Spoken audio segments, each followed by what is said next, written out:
Welcome back. Today we're going to talk about the Super Mario Bros. Movie that just came out in theaters. I just got back from the movie theater, just watched it. I just got to say, I really love this movie. It's 90 minutes. It's great to sit in a 90-minute movie and not a 2-hour movie. It's all crammed in with Easter eggs and fun character plots. And is it the best story, though? Not the greatest story, but it's probably one of the funnest movies I've watched probably since Into the Spider-Verse. It's so much fun with the references to the games, to the Easter eggs, to the characters and the funny moments and the comedy plots. It's such a good movie. We're going to jump into it right now. I totally got the vibe that Nintendo's hands were really involved in the making of this animated movie. You can really see a lot of good references to the movies, and you could tell the people who made the movie really loved Mario. The Easter egg references to the way the character moves and the poses, and it looked good. The movement was good. The timing and the pacing was good. The animation was incredible. The rendering was freaking off the hook. It looked freaking beautiful. They did Mario some good stuff. They did Mario well. They really did it well. I'm a super big Mario fan, and it was really cool to see Mario and the way they incorporated all the different Mario games, except for Mario Golf. What happened to Mario Golf?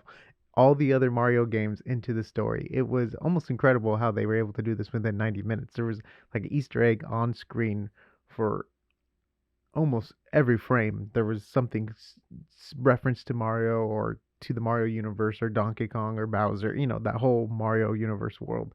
And they did such a good job creating the worlds, the environments of Mushroom Kingdom to Bowser's to the DK's jungle. They did such a good job. Even though I don't understand why the Mario go-karts are connected to the DK universe, but that's all.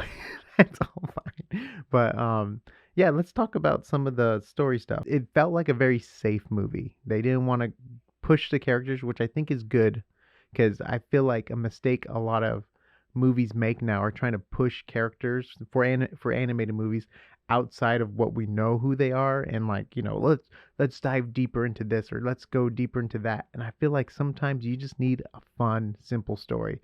We don't need some intense character background or thing that drives the character to action. We just need a fun movie, and this totally fills it. The editing is such fast paced and fun. That's probably why the movie's 90 minutes. It's amazing how quick they jump to scene, and no, they don't really rely on, or they don't really settle on certain moments of the story where gives you time to breathe. It is kind of quick, but I think it works for a kids movie and an animated movie in general. One other thing we can talk about is like the voice acting. Chris Pratt, I'm not mad about Chris Pratt. I know I heard some, the internet talking about Chris Pratt not doing the Italian voice and stuff. I thought it was smart that they introed it with the commercial for the for the Super Mario Bros. Commercial where they have the Italian voice like it's a mia Mario, let's go. And the Easter egg reference of the guy who actually does the voice acting, just like Mario Jumpman Mario, which was really cool.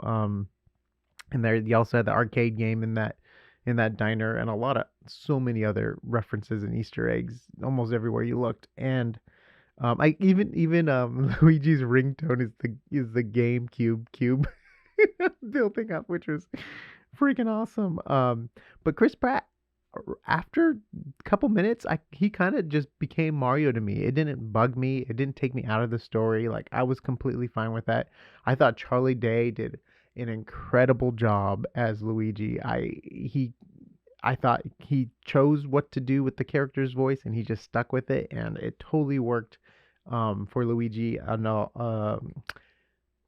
Seth Rogen, who played Donkey Kong, Seth Rogen. I mean, he played himself, which he does in Kung Fu Panda, Monsters vs. Aliens. You name the cartoon movie he's in, he's just gonna be himself. And I think it worked for Donkey Kong. It didn't bug me at all. It didn't take me out of the story. There's that great moment where his face is like close up to Mario. He's doing the Mario laugh when Mario's tiny. It worked. It totally worked. It made me laugh. I probably haven't had this much fun in a movie in a long time, just laughing, enjoying the references. I wish I had more of it, but hopefully that's when the sequels come in. Jack Black as Bowser. Wow, that was so much fun. Yes, he definitely felt like Jack Black to me, and we had the Jack Black, especially Peach, Peachy Peach. He's doing the Peach song, and it was fun. It didn't take me out of the character too much. I think it worked for Bowser. I'm a huge Jack Black fan. You name a movie, I love every movie he's in, and I think it totally worked. I don't think it was bad at all. And then Taylor Ann Joy as Peach definitely worked. It wasn't like the Princess Peach version, and it wasn't like a super, I guess, town boy what they were going with for Peach kind of thing. It was like a perfect blend. I thought her voice was perfect, and it definitely worked. And I thought they did her really cool justice too for Peach. I'm not a Peach player when I play Mario Go Kart or Super Smash and stuff like that, but I do know her move sets and stuff like that, and I thought they did such a good job with Peach's character in the story. I mean, Toad was great too. I really enjoyed Toad. Toad's my favorite when I do Mario Go Kart. I know I'm a Toad fan, and it was fun to see Toad when he's all tricked out vehicles, and it was fun to see the Easter eggs of them even having to pick their go kart, and it's like the same way you scroll and you pick it in the game. Bananas, there's a blue shell reference. It was great. They hit all the plots and references and stuff like that, and it was awesome. I want to talk about the intro scene with their first plumbing job with the dog. I really enjoyed the pacing of that intro. The way the dog was giving Luigi looks and the way it was over the top, the things breaking and stuff. It's a different vibe and pacing than the rest of the story, and I kind of wish I had a little bit more of that, but I'm not complaining. I enjoyed a lot of the pacing stuff, but I really enjoyed that intro with the dog and the goofiness coming around and stuff like that. Because the rest of it was very video game-ish.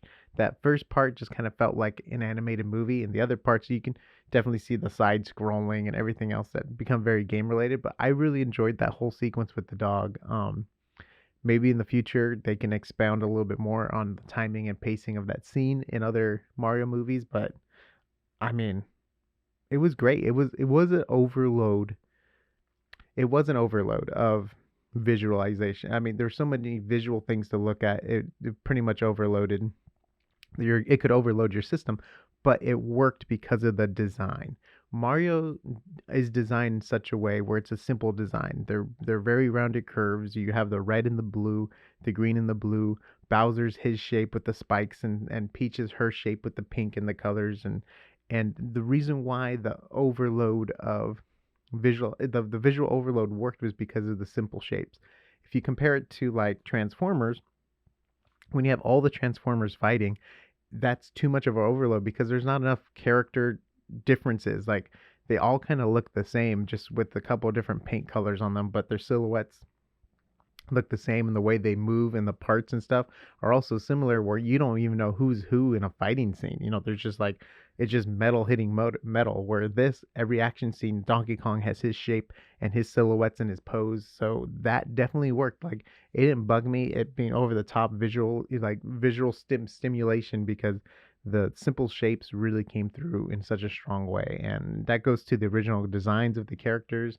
Obviously, it's not like they redesigned the character. They did a little bit of a redesign, but everything was still there to the simple shapes and stuff, which always works the best for animated films. And in general, the simpler the shapes, the better the action scenes and everything else will be, because it's easier to follow along and see everything. It was fun the way they incorporated the power-ups. It was such a huge plot point in the movie, and I thought they did a good job bringing it in with the beats. And like it was cool seeing Donkey Kong get a power up. It was cool seeing Peach get a power up, and Luigi at the end getting the power up was really cool too. But it almost it made me think like, is Mario even needed? If anyone could have powered up, and I was like, wait, Mario is needed because he never gives up. He's like Captain America, right? Um, he's like, I can do this all day, kind of thing, kind of vibes where he can get up and keep fighting. And that's like, even though you could have access to the power ups, you need someone with the motivation to do what's right and keep pushing forward to get the job done. And that's what makes Mario Mario. But overall, I really enjoyed this movie. I highly recommend it. If you guys haven't seen it, go watch it. It's so much fun. Yes, there's no Yoshi, there's no Mario Golf, there's no a Wario or the other Luigi guy, the reverse Luigi guy. You're missing a couple of characters, but I can't wait to see more Nintendo films like this. It would be cool to see other Nintendo IPs done in movies like this with the Easter eggs and the references. Obviously, Mario's going to work because he's so beloved and he's been around for such a long time. And everyone knows who Mario is. I bet you Link would work, but I'm kind of worried about the way the Zelda movie would come off if they did Link. And but yeah, I'm not gonna hate or doubt until I get to watch it, and I'm just happy this was made. It kind of redeems the last live action Mario movie.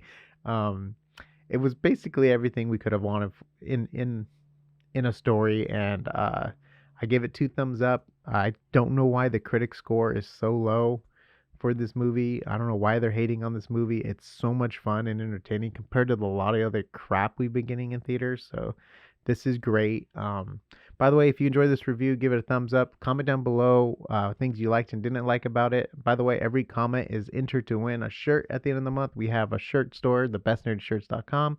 You can get our merch there for the different things we cover. No, we don't have Mario merch. We don't own the rights to Mario, but we have a lot of fun other shirts for the shows we cover and Dune and other stuff like that. And we'll see you on the next Azart. Let's go! It's a me Mario!